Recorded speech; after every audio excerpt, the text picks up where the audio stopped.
जय माता दी। जय माँ कामाख्या। जय श्री महाकाल महाराज। माँ भगवती जगत जननी और परमपिता परमात्मा की असीम कृपा आप सब बच्चों के ऊपर रहे, बड़े बुजुर्गों के ऊपर रहे। और श्रावण मास में ओम नमः शिवाय महामृत्युंजय मंत्र, शिवाष्टकम, रुद्राष्टकम, शिव तांडव, इनकी स्तुति आप बोलते रहें, ऐसी कामना हम करते हैं। श्रावण मास में हर मनुष्य को पूजन अर्चन करना चाहिए। कहते हैं श्रावण मास में शिव जी ही इस सृष्टि को चलाते हैं, इसलिए उनकी पूजा ज्यादा करने का नियम बताया गया है। रही बात सुख समृद्धि शांति की, हर मनुष्य को अपने पिछले जन्म के कर्म के आधार पर सुख समृद्धि शांति मिलती है और दुख दरिद्रता और परेशानियां मिलती हैं। परंतु आजकल मैं देख रहा हूं गंगा उल्टी बहने लग गई है। मैं किसी के ऊपर कटाक्ष नहीं कर रहा, किसी की बुराई नहीं कर रहा, जीवन की सच्चाई से आप लोगों को रूबरू करवा रहा हूं कि आप लोग भटक नहीं जाएं। और फिर भी भटकते हो तो ये आपके कर्मों का फल है। एक छोटा सा उदाहरण से मैं समझाने का प्रयास कर रहा हूं कि आजकल मनुष्य इन कथावाचक और बाबा लोगों के पीछे पड़ गया और इनके आश्रम पर जाने लगे हैं, बजाय कि जहां पर ईश्वरी तत्व विद्यमान है वहां पर जाने के।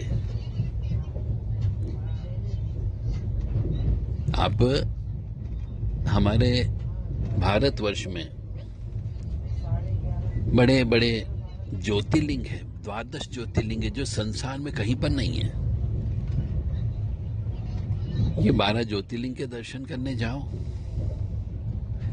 क्योंकि वहां तो साक्षात बैठे हुए ही हैं। इसी प्रकार से 52 शक्तिपीठ हैं, उनके दर्शन करने के लिए जाओ। इन 52 ही जगहों पर 52 ही भैरव जी बैठे हुए, इनके दर्शन करने जाओ। शास्त्रों पुराणों में 4 धाम बनाए गए हैं, तो इन 4 धाम की यात्रा करें। परंतु आजकल गंगा उल्टी बह रही है। इन कथावाचकों ने अपने मंदिर बना लिए और कथावाचक ये नहीं कह रहे हैं कि आप इन ज्योतिर्लिंग की यात्रा करो या तीर्थ स्थानों की यात्रा करो या पवित्र नदियों में स्नान करो। भीड़ अपने कष्टों को कम करने के लिए इन कथावाचकों के पीछे भाग रही है, जबकि वो केवल विदुषी हैं, विदूषक हैं, बोलने की कला है, कोई भगवान नहीं है। परंतु मनुष्य अपने कष्टों का निवारण उन कथावाचक में ढूंढने लगा है। बस यही कलयुग है। बड़े बड़े वीर लोग हमारे यहाँ पे बैठे हुए हैं, बहुत से पीर लोग हमारे यहाँ बैठे हुए हैं, जिनके यहाँ जाने से मनुष्य के दुख दर्द कम होते हैं। परंतु आज का मनुष्य अपने कष्टों को कम करने के लिए बजाय मेहनत करें, पूजा पाठ करें, वो ये नहीं कर रहा है, अपने कर्म नहीं सुधार रहा है और कथावाचकों के पीछे चल करके अपनी जिंदगी को बर्बाद कर रहे हैं। एक बार मनुष्य यदि ज्योतिर्लिंग के दर्शन करता है तो उसके पापों का नाश होता है, क्योंकि ज्योतिर्लिंग पर जाने का मतलब हो गया उस पवित्र धरा, पवित्र भूमि पर आपका पैर रखना। फिर उस ज्योतिर्लिंग के मंदिर में प्रवेश करना जहां पर पॉजिटिव एनर्जी होती है, धनात्मक ऊर्जा होती है, और आज से नहीं, आदि अनादि काल से बैठी हुई है ऐसी धनात्मक ऊर्जा। और जहां ज्योतिर्लिंग होता है वहां मां भगवती का स्थान अवश्य होता है, कोई न कोई शक्तिपीठ अवश्य होता है, तो वहां का भी दर्शन होता है, वहां से भी पाप कटते हैं। और जहां ज्योतिर्लिंग है अक्सर वहां पे नदी अवश्य है, कोई तालाब अवश्य है, कोई कुंड अवश्य है, उसमें स्नान करने से भी पापों का नाश होता है। तो कई तरीके से फायदा होता है मनुष्य को, परंतु मनुष्य आजकल इन ज्योतिर्लिंगों पर, तीर्थ स्थानों पर, शक्तिपीठ पर जाने के बजाय आजकल कथावाचकों के आश्रमों पर जाने लगा है। यानी कि उल्टी गंगा बहने लगी। भगवान जहां बैठा है वहां न जाकर के कथावाचकों के द्वारा बनाए गए आश्रमों, मंदिरों में जाने लगा है, जिससे ये उल्टी गंगा बह रही है। वहां आपके पाप कर्म नहीं कटना है। और मनुष्य गर्त में अवश्य जा रहा है, इसी वजह से गर्त में जा रहा है कि ईश्वर को याद न करके, ईश्वर के स्थान पर न जाकर के, आप जहां कोई पावर नहीं है, पावरलेस जगह है, आप वहां पर जाकर के पूजन अर्चन कर रहे हैं। यानी जिनके कर्म फूटे हैं, जिनसे भाग्य फूटे हैं, वही लोग, यानी जिनको कष्ट की प्राप्ति और बढ़ना है, वही लोग ऐसे कथावाचकों के पीछे पड़े रहेंगे और अपने पाप कर्मों को भोगते रहेंगे। क्योंकि ऐसा कई बार आंखों से देखा गया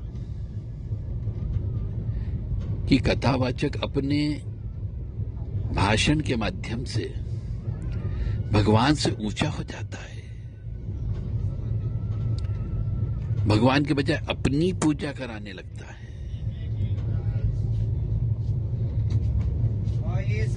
अरे मनुष्य है, उस ईश्वरीय तत्व का छोटा सा अंश उसके शरीर में विद्यमान है, जिसको हम आत्मा कहते हैं।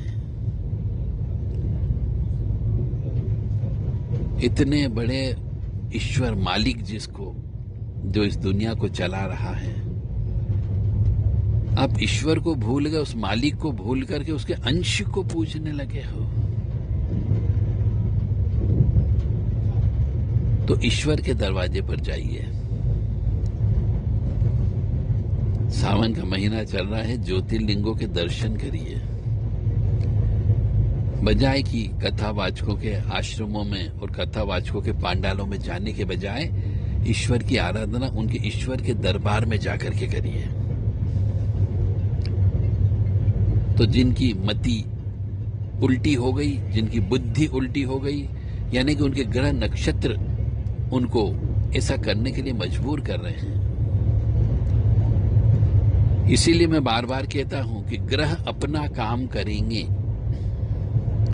ग्रह जो है अपना काम करते हैं, उनके कार्य में कोई भी उंगली नहीं उठा सकता और उनके काम में कोई रोक टोक नहीं कर सकता। न तो कुल देवी देवता, न इष्ट देवता, न पितृ देवता, न कुल देवता, कोई भी रोक टोक नहीं करता, क्योंकि सृष्टि अपने हिसाब से, अपने रूल्स एंड रेगुलेशन के अनुसार चल रही है। कोई भी अपने नियम कानून को नहीं तोड़ता है। प्रकृति अपने नियम से चलती है। उसको जब मनुष्यों की बलि लेना होती है तब वो तांडव के माध्यम से बलि ले लेती, चाहे वो आग लगा करके ले ले, चाहे वो पानी के माध्यम से ले ले, चाहे वो समुद्र की लहरों के माध्यम से, तूफान ला करके ले ले, हवा के माध्यम से। तो प्रकृति को जब भी बैलेंस करना रहता है वो अपने हिसाब से कार्य कर देती है। तो इसीलिए जीवन में ईश्वर आराधना की जाती है और उल्टे सीधे टोटके करने से कुछ नहीं होना है। ईश्वर में आस्था रखो, विश्वास रखो, समर्पण भाव रखो, और अपना कर्म करते जाओ और अपने पिछले जन्म के पाप कर्मों को भी तो देख लो। क्या आप पिछले जन्म में भाई की हत्या करके आए थे? क्या आप पिछले जन्म में भाई का संपत्ति को हड़प करके आए थे? क्या आपने माता पिता के साथ धोखा किया? क्या आपने स्त्री होते हुए अपने पति के साथ धोखा किया? क्या आपने पिछले जन्म में पुरुष होते हुए अपनी पत्नी के साथ धोखा किया? क्या आपने अपने गुरु के साथ धोखा किया? क्या आपने अपनी बहनों और बहनों के बच्चों के साथ धोखा किया? क्या अपने गरीब व्यक्तियों से काम करवाया और उनको उचित मजदूरी नहीं दी, उनकी मेहनत की कमाई खा गए? क्या आपने अपने साझेदार जो पार्टनर था व्यवसाय में उसके साथ धोखा किया? तो इस तरीके से क्या आपने निर्वंशी की जमीन को खाया है? क्या आपने मंदिर बन रहा था तो मंदिर बनने में रोड़े अटकाए? ऐसे बहुत से कार्य हैं जो पिछले जन्म में आप करके आए हो, पाप कर्म, उनका फल तो आपको भोगना पड़ेगा। ये कोई कुछ नहीं कर सकता। बाबा लोग, गुनिया लोग, भोपा लोग, ओझा लोग, भगत लोग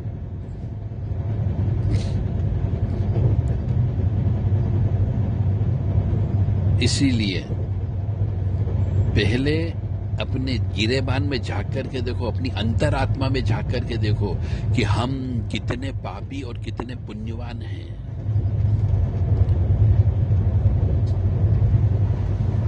उसके बाद में वो कर्म करो जिससे हमारे पाप कर्मों का नाश हो। अब पाप कर्मों का नाश कैसे होगा? अब पाप कर्म की वजह से विवाह नहीं होता है, पाप कर्म की वजह से बच्चे पैदा नहीं होते हैं, पाप कर्म की वजह से विवाह होने के बाद भी पारिवारिक सुख नहीं मिलता है, पाप कर्म की वजह से हमारा बच्चा ही हमारा दुश्मन बन जाता है, पाप कर्म करने की वजह से ही हमारे बच्चे पागल हो जाते हैं, पाप कर्म करने की वजह से सब कुछ होते हुए भी कुछ नहीं होता है, पाप कर्म करने की उसके फल की वजह से ही सब कुछ होते हुए भी आप कभी संतुष्ट नहीं रह सकते। ये पाप कर्मों का फल है। इसीलिए मनुष्य को अपने पापों का प्रायश्चित तीर्थ स्थान पे करना चाहिए और उस तीर्थ पे करो जो आदि अनादि काल से हो। अब आदि अनादि काल का तीर्थ का मतलब हो गया जिसको 100 साल 200 साल हो गए हों, 1000 साल भी हो गए हों, ऐसे तीर्थ पर जाइए जहां ईश्वर का पूजन अर्चन होते रहता है और कई वर्षों से बैठे हुए हैं। जिसका मैंने उदाहरण दिया कि द्वादश ज्योतिर्लिंग के किसी भी ज्योतिर्लिंग पे जाके पूजन अर्चन करो, 52 शक्तिपीठ पर अर्चन करो, बड़े बड़े भैरव जी के स्थान है वहां पे जाकर के अर्चन करो, नाग महाराज के बड़े बड़े स्थान है वहां जाकर के पूजन अर्चन करिए, बहुत बड़े सप्त पवित्र नदियां हैं वहां स्नान करिए, बहुत से पवित्र सरोवर हैं उसमें स्नान करना है। आप ये सब कार्य न करते हुए कथावाचकों के पीछे भाग रहे हो, कथावाचकों के आश्रम पर जा रहे हो, वहां से आपको कोई भी फल प्राप्त नहीं होना। मेरे आवाज से आपको यदि बुरा भी लग रहा होगा, हो सकता है, पर जो सत्य बात है वो सत्य कहने में कोई डर नहीं होना चाहिए।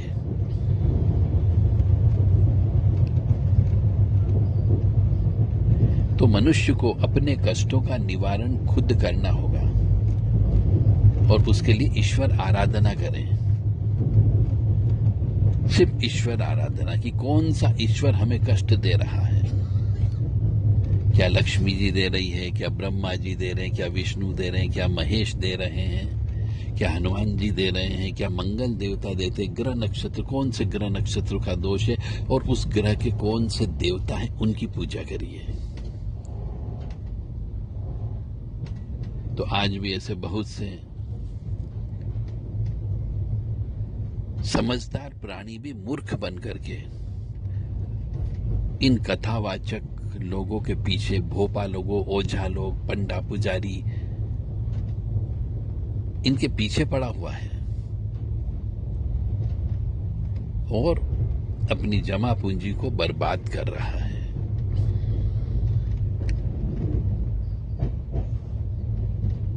आजकल भीड़ कथावाचकों के यहां पे ज्यादा हो रही बजाय मंदिरों के।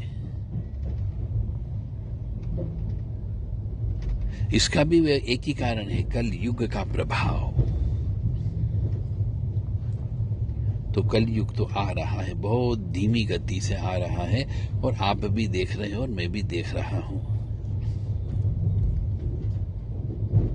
आगे आने वाले दिनों में मनुष्य धीरे धीरे मनुष्यता खो करके पशुत्व प्रवृत्ति की ओर जा रहा है, क्योंकि मनुष्य को सलीके से जिस तरीके के वस्त्र पहनना चाहिए वो वस्त्र न पहन करके आजकल अध नंगे वस्त्र, फटे पुराने छेद किए हुए वस्त्र पहने जा रहे हैं। शरीर का अंग दिखना चाहिए। ऐसे वस्त्र से भी दरिद्रता आती है, परंतु उन्हें नहीं मालूम, फैशन है सब। जय माता दी, जय मां कामाख्या।